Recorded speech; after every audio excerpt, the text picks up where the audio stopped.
Back here, first things first, with Chris Broussard. All right, Broussard, let's talk some Celtics Wizards now. The winner of that game was moving on to face the Nets. The thought to be dead in the water Boston Celtics were anything but dead in the water last night against a red-hot Wizards team because Jayson Tatum was his own red-hot. A performance for the ages, I'll call it that, 50 points, a perfect 17 of 17 from the line, and a win. And as a prize, a date with the Nets. But first, here's Jayson Tatum after the game. I don't really get caught up in, those who think I am a superstar and those that don't. What does that really mean? I know that my teammates, I've earned their respect. I've earned the respect of the guys that I play against and the coaches. And, I believe myself, and that's all that matters. All right, Chris Broussard, what did you make of Tatum's 50-point night last night? First of all, was he addressing our own Nick Wright in that press conference? Oh, my God. I think Nick, he don't need your respect. All right. Look, Jayson Tatum is the real deal. I've been telling you that all year.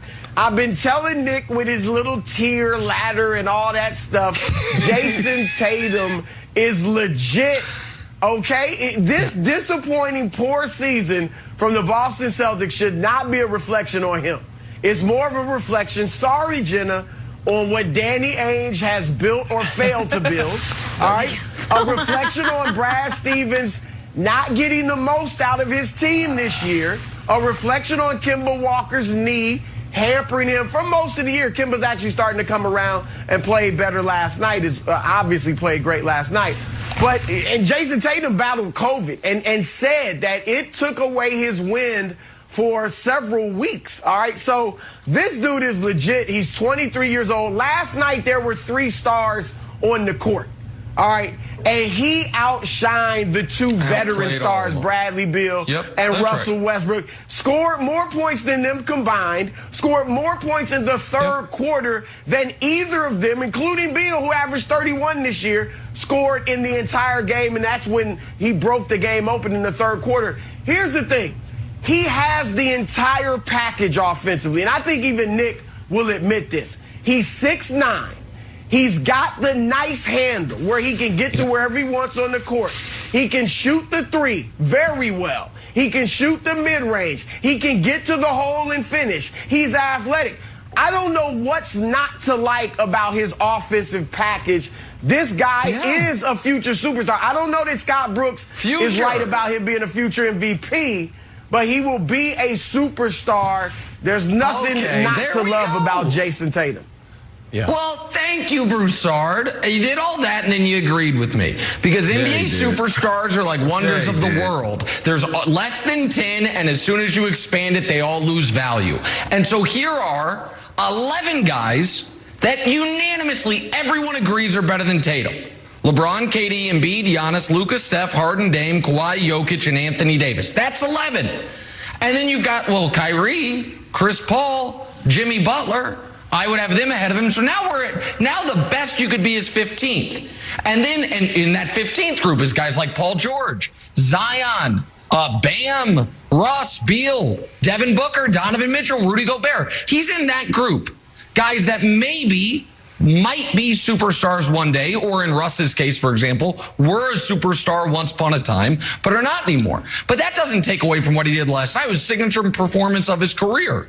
But Broussard's point on Ainge, and by the way, I can't believe Broussard at the very end just agreed Nick's been right all along. Not yet a superstar. Might be one day, not yet a superstar. So Tatum, go at Broussard's throat like you're going at mine.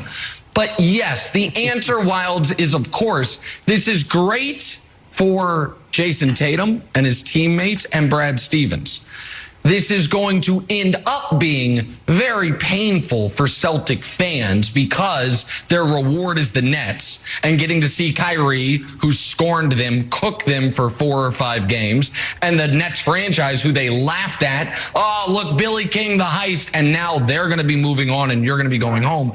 And it's awful for Ainge because that it is not Wild's fair to say Celtics, why aren't you as good as Philly? Why aren't you as good as Milwaukee? Why aren't you as good as Brooklyn? It's not fair to ask them that, because the answer is Joel Embiid, Giannis, Kevin Durant, Harden, whatever, whoever you think the best player is. Tatum is not that tier of player, and those guys are all MVPs, right? Or future MVPs in Embiid's case.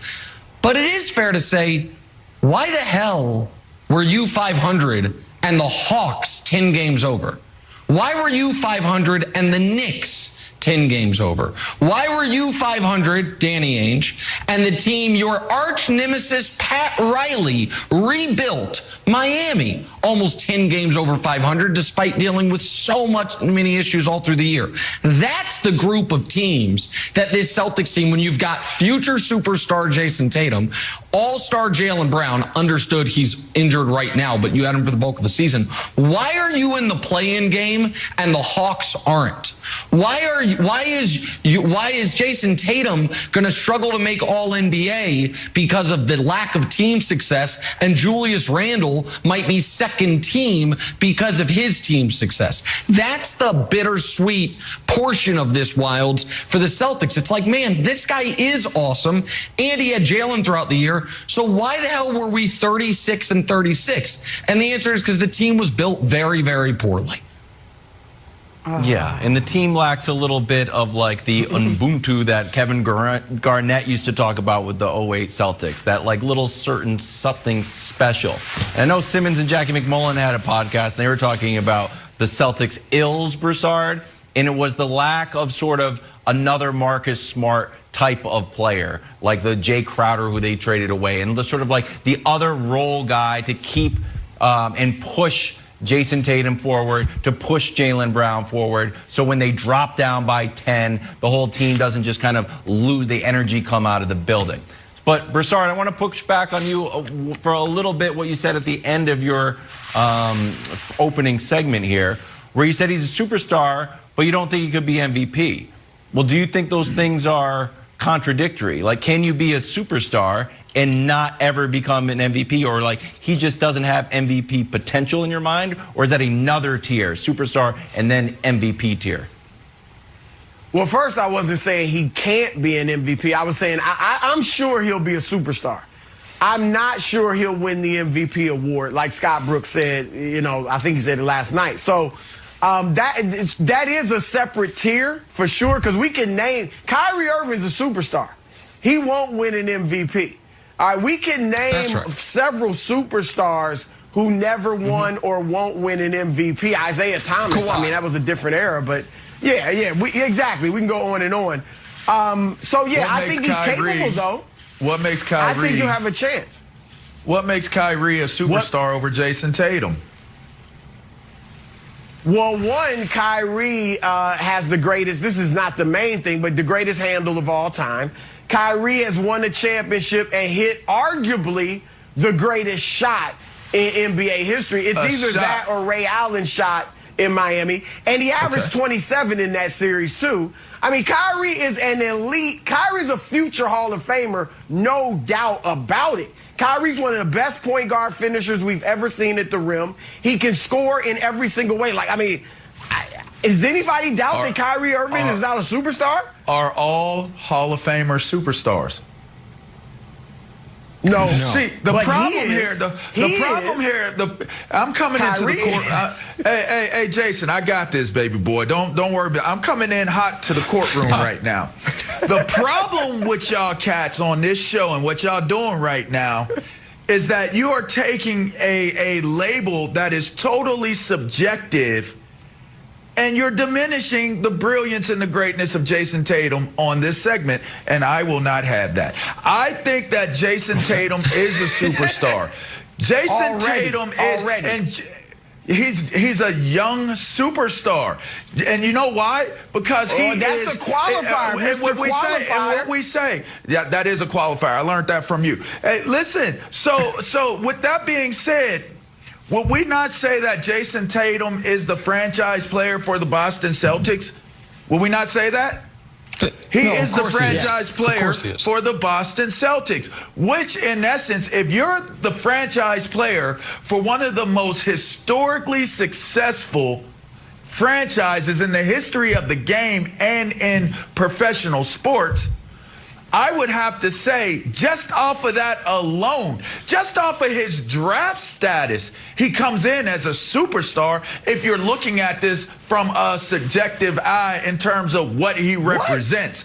It doesn't have, being a superstar does not have to be qualified by being an all-star.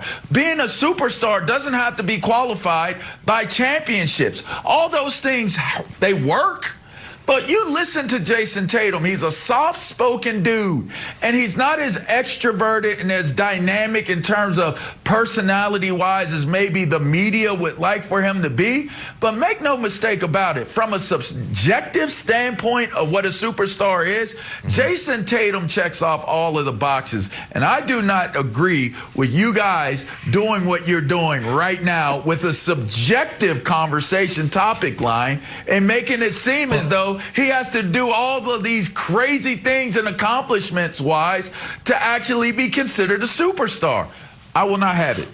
Jason, I got you, Can dog. I say something? I got you. To No, LeVar? I don't want to hear what y'all have to say anymore. No, I'm joking. I'm very That's not how it glad works. LeVar did that. I'm really glad LeVar did that, because what is true, and this is the same thing that happened, we didn't do it on this show, but on a lot of shows, right after the Hall of Fame is announced, it's like that's the time to talk about why Ben Wallace wasn't actually as great as people say he was.